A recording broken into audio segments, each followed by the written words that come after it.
Well, will you look at that? Everybody is up and running and ready to go. Hi, good evening, and welcome to the end of the first week, to episode 5 of Shelf Analysis. My name is Rick O'Shea. You probably know this already because we are live this Friday night in the Rick O'Shea Book Club. Slightly different view tonight, mainly because I got bored sitting in exactly the same place over the last couple of days. Who knows, we might end up doing the show next week from the bathroom. Who can tell? Slightly dodgy interweb tonight, so bear with me if at all possible. I don't know if that's local broadband where I am, not technically minded enough to fix it, so, bear with us. It's strange. I put up a notice about this in the book club today. I had originally planned to do this 5 nights a week. That was the idea at the very beginning of this process, and I thought to myself, should I throw myself in? It'll be grand. Everything will work out swimmingly. At the end of this week, I will have done 5 RTE Gold shows, so it's one a day on the weekdays. I will have done 5 of these. I'm doing one simulcast on Radio 1 this weekend as well, and I've also done a thing on the Sean O'Rourke Show. I will have done 11 shows by the time I get to the end of the 7 days of this week. Not overly sure that's sustainable, so the plan will be that starting next week, and it'll be much more sustainable, we will have 3 shelf analysis shows every week. So that's in theory, and we might fiddle around a bit, but for now, Monday, Wednesday, and Thursday. Yes, I've picked Monday, Wednesday, and Thursday for the shelf analysis shows. If you don't get to see them live, don't worry about it. You will get to see them in the Rick O'Shea Book Club. They will all be archived in the usual place. If you look at announcements, that's where you'll find them. Of course, thank you to our friends at RTE Culture, because as of today, RTE Culture are putting up some of the shows across the course of the run. Thank you to the first one today. So if you missed Sinead Gleeson, if you've got friends who aren't in the Rick O'Shea Book Club, point them to rte.ie/culture. It's the wonderful RTE Culture site, and they'll be archiving some of the shows, and you'll be able to watch them a little bit later on in every week as we go along. There's loads of nice stuff happening in RTE Culture across the course of the time. Anyway. I'm going to mix up. I'm going to go to Karina Cam first. Across the course of these shows, you may or may not have seen that one of the major stars of the show is not, of course, me. I would never possibly imagine that to be the truth. It is one of the many, many houseplants here, Karina. Hi, Karina. How are you this evening? Still in the same place. You look as if you've got a breeze blowing in your leaves tonight. Yeah, Karina is reading a brand new book every night. She was the original star of the first show that we had here. Karina now appears to be reading Rex Ogle. It's the Rex Ogle book, Free Lunch. Rex is in 6th grade, Karina has told me. His mother and her boyfriend don't have jobs. They leave Rex to look after his little brother. He's ashamed that his family don't have much money, tries to hide it, but he's enrolled in the free lunch program. So he has to feed it every day. It was given to my son, Max, as a Christmas present, and Max loved it so much he recommended it to me and to Karina. Karina, I feel ashamed in that I haven't had a chance to read it yet, but you've obviously managed to make it into reading it, and you're enjoying it, presumably. That could be anything. It's, I know, look, what can you say? You if you want properly animated people on a show like this, you have to use guests. I have a guest going on in a few minutes here as well. The book I'm going to recommend to you tonight, I've tried to pick varying things across the course of the week, stuff that I think might be either interesting or enlightening, or just that you'll come across one of the books in the week and go, oh, that might be a thing that might interest me. I rattled on about this quite some time ago. It is called Why We Sleep, and his name is Matthew Walker. Matthew Walker is a scientist that has dealt with the science of sleep most of his life. He is currently, what's his technical job title at the moment? I know I should have written this down somewhere. He is currently in UC Berkeley. He is a professor of neuroscience and psychology. I read that book a while back, and to be honest with you, it fascinated me because I've been interested in why we sleep, how much sleep we need, what sorts of sleep that we need to get. It's slightly dense in places, but it is built for somebody who's not necessarily a scientist. You can read it as an amateur.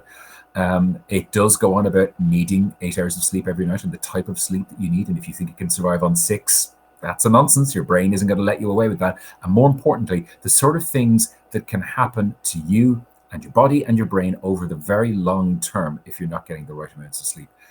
It's fascinating. If you have any interest in the subject, well worth your time. It is called, it's Matthew Walker's Why We Sleep. It's been knocking around for quite some time, and you should be able to get it.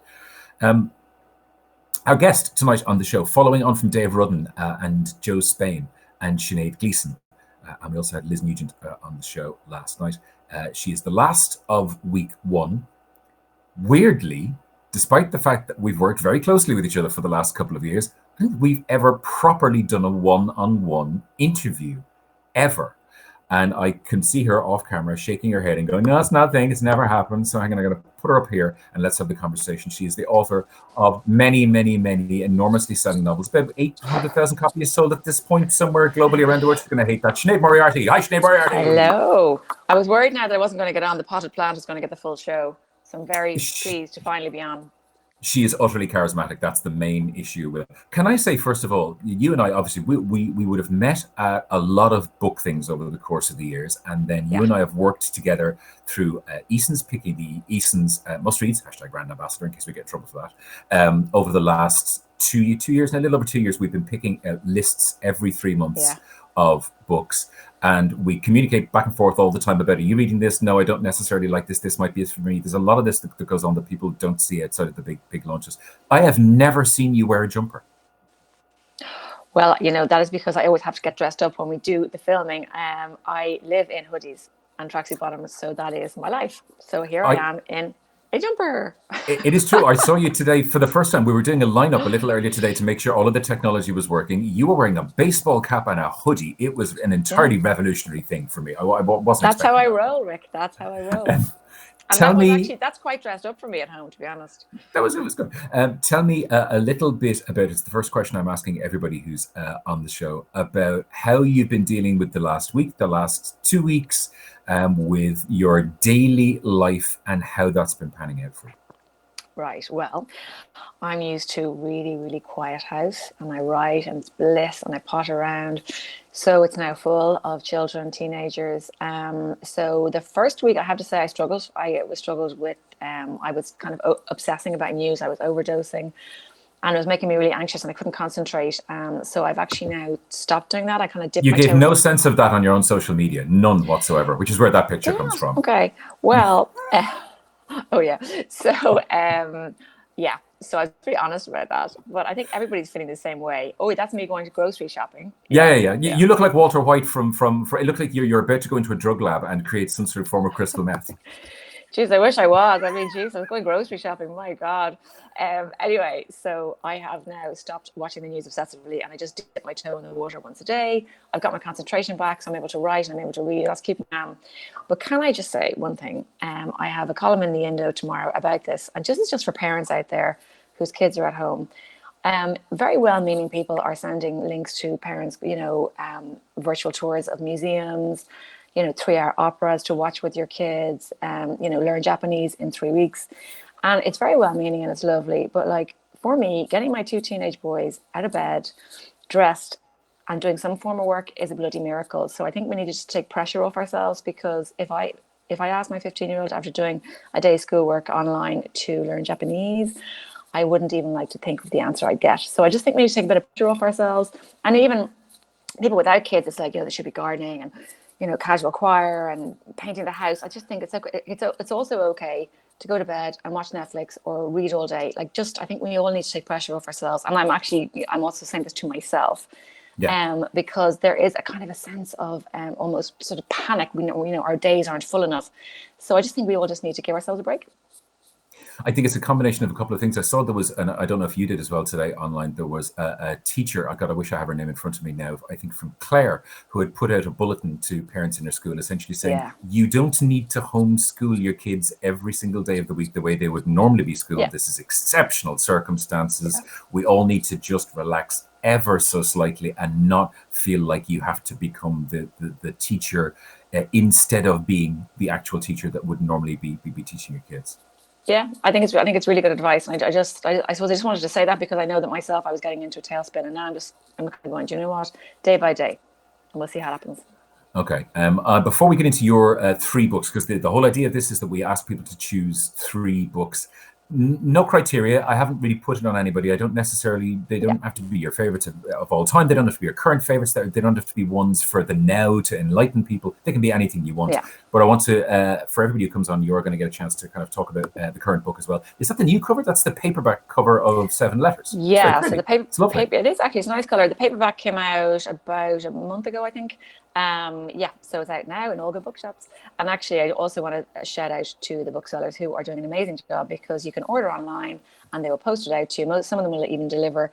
And I just think they have been so supportive to writers, particularly Irish writers, and they're wonderful and they deserve a big clap, nearly as big as the HSC last night. But we really do, as writers, I know we really do, as a community, we really appreciate it. So, it's brilliant. And thank you very much to each and every one of them. I think it's one of those things we tried to emphasize with every author this week, is that hopefully, and again, I started off doing this series, one of the reasons was because, booksellers were going to suffer as a result of what's happening right now, like every form of retail outlet, because shops were going to be closed. Weirdly, though, there seems to be both kind of public evidence and anecdotal evidence as well that people have been overwhelming their local bookstores that are still not physically open, but that are still, either sending books out through their own online stores, or, as you said, are taking phone calls and are either delivering stuff themselves physically. That a lot of bookstores seem to be working full tilt at the moment, and that's brilliant news if it's true.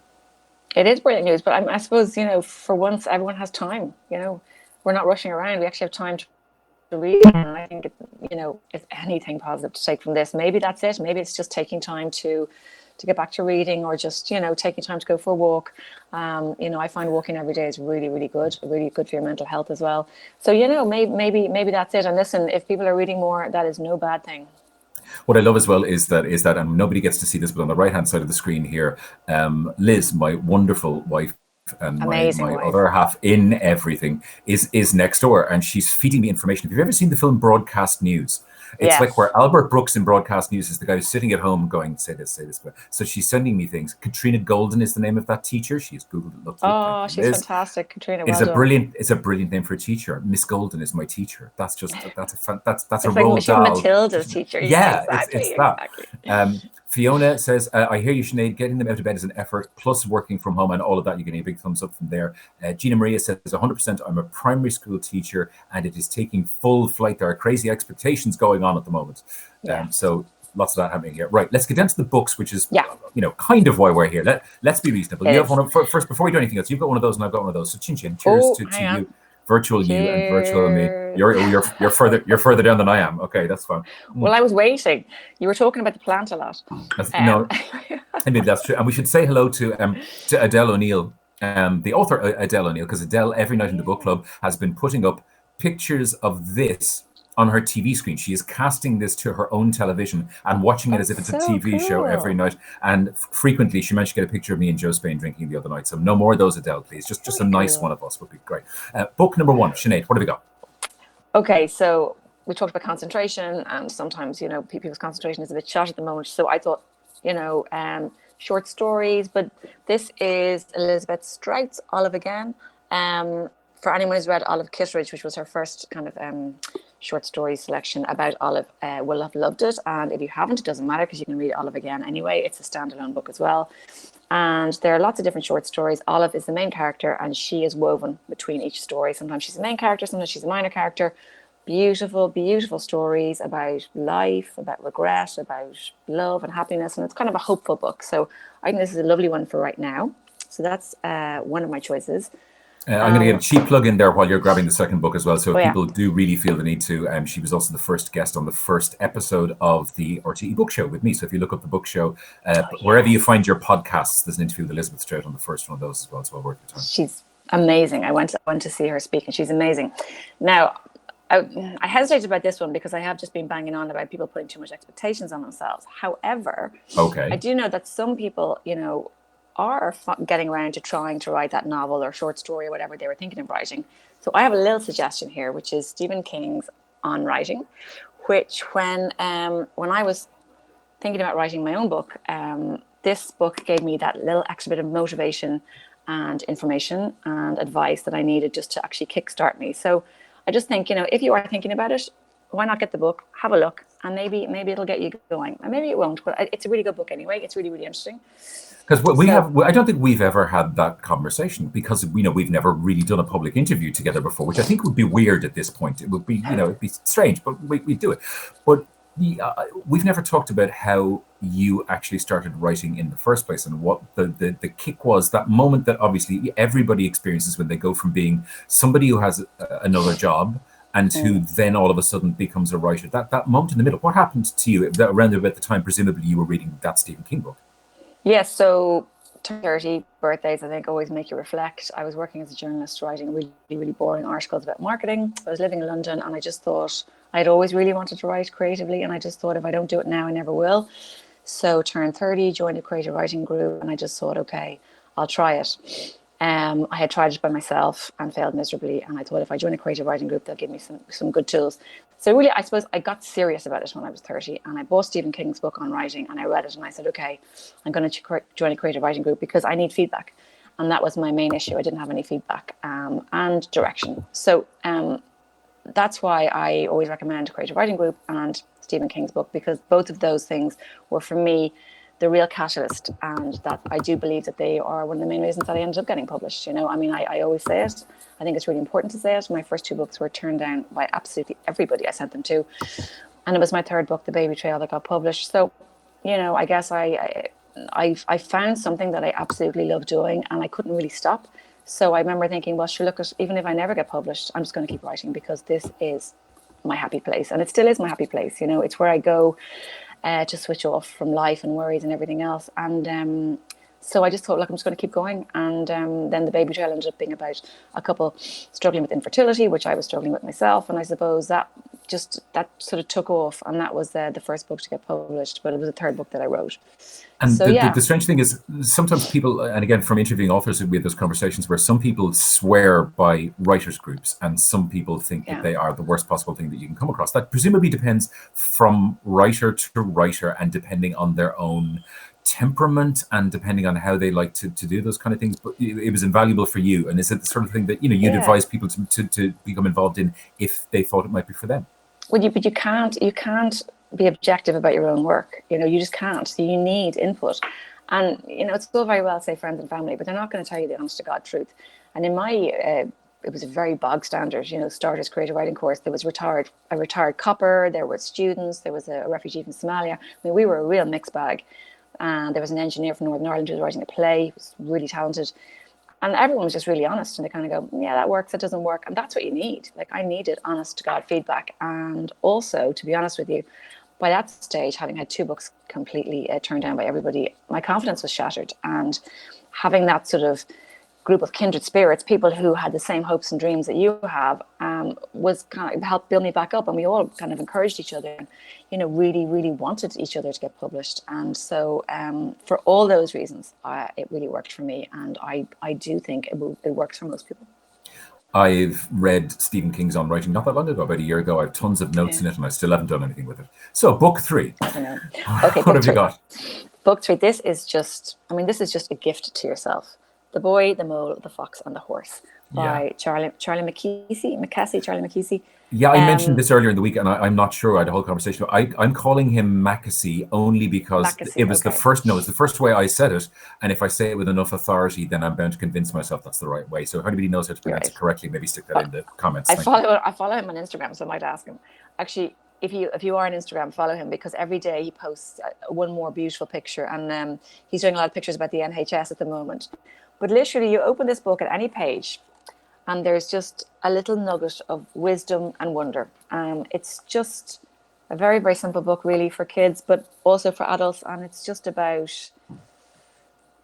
life and love and what's important. And it's very wise. It's a very, very wise book. You try explaining it, because I've had the same problem. I was on Sean O'Rourke this week, and it was one of the books I recommended. And I was trying to, in some way, encapsulate what that book is about in 25 words. It's not easy. But you know what? Like, I'm just going to open at a random page here, and it just says, "What do you think success is?" asked the boy.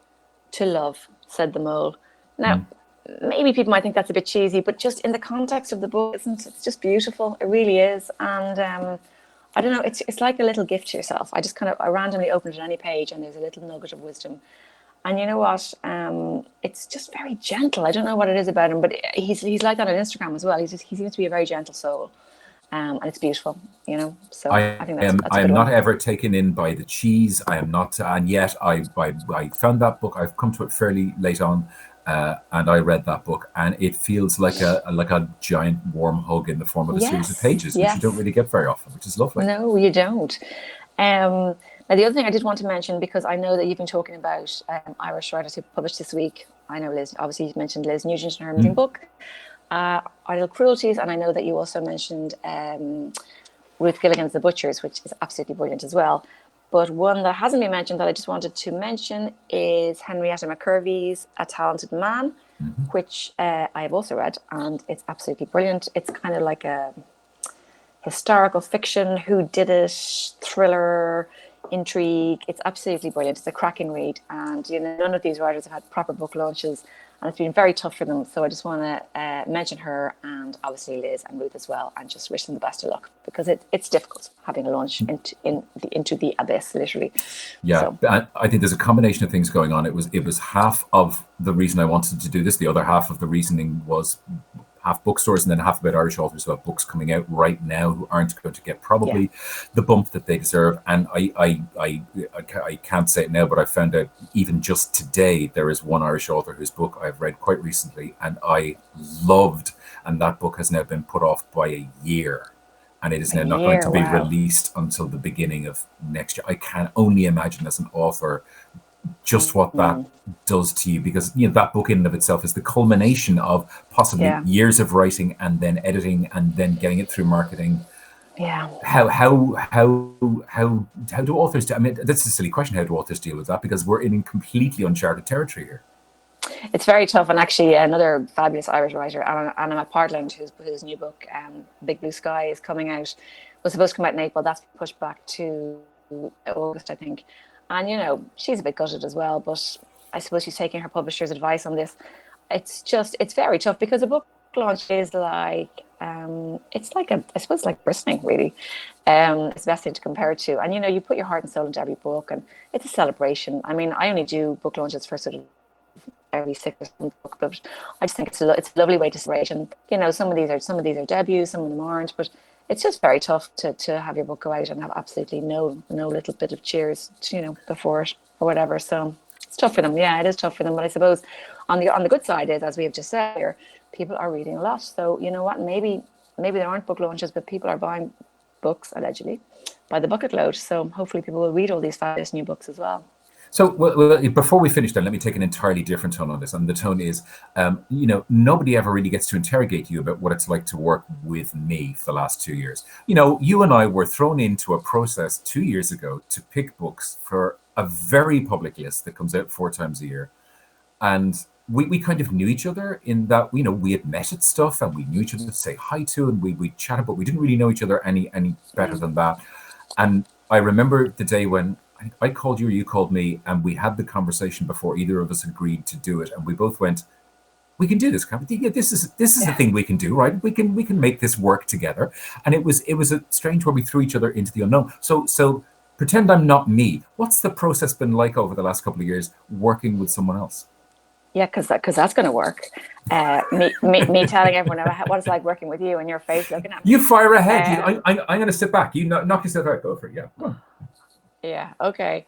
I have to say that it has been a ball, an absolute blast. And you know, I think we are so lucky that we get to read all these amazing books before they come out, and we get to promote writers, and it is an absolute joy. I just think it's amazing, and I'm so glad that we got, you know, to do this, and I'm really glad that I got to do it with somebody that I get on so well with, who's, you know, very relaxed, very laid back, and very easy to work with. Lick. Drinks on the job. I know, it's great. It's fine.